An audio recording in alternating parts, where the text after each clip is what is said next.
My name is Sarah Mitchell. I am 34 years old and I've worked as an ICU nurse for 8 years at Manchester Royal Infirmary. In those 8 years, I saw so many people die. I saw families cry, scream, beg, and break down in those final moments. But I never believed in God. I was a complete atheist. For me, death was simple. The body stops, the brain shuts down, and everything ends forever. That was my belief, until one cold night in November changed everything I thought I knew. It was 2 a.m. The ICU was quiet. Only the machines were making soft sounds. Suddenly, the doors opened and paramedics rushed in with a 67-year-old man named Ahmed Hassan. His heart had stopped twice in the ambulance. We managed to bring him back, but just barely. His chances of living were very low.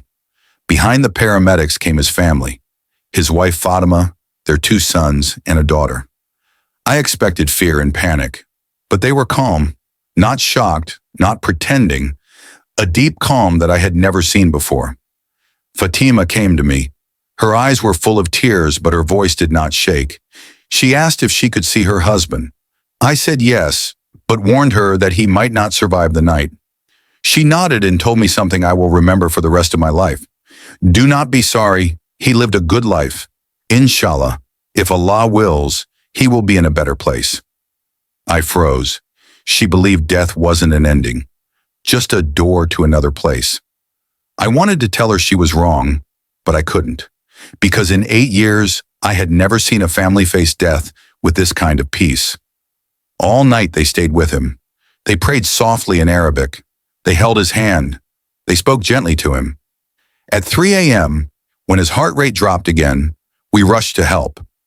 His son looked at me and said, "Do what you can, but if Allah wants to take him, we accept it." No one had ever said that to me. At 6:47 a.m., Ahmed passed away.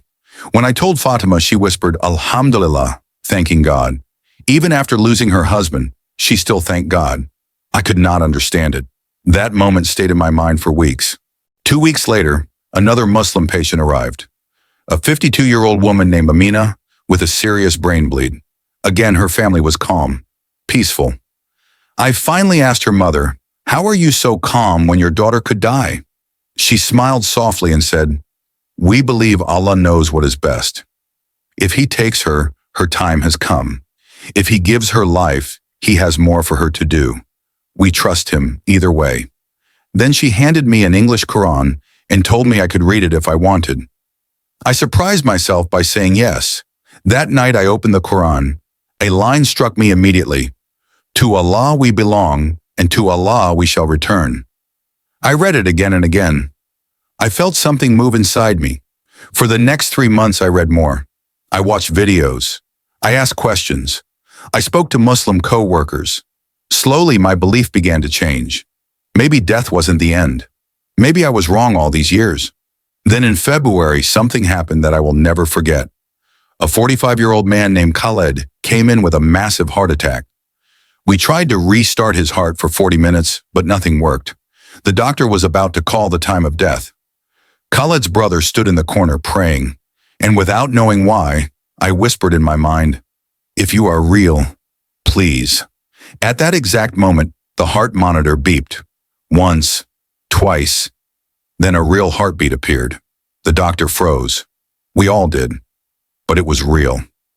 Khaled survived and walked out of the hospital 3 weeks later. That day, I knew God was real. 2 weeks later, I visited a mosque for the first time. I told the woman there that I wanted to learn about Islam.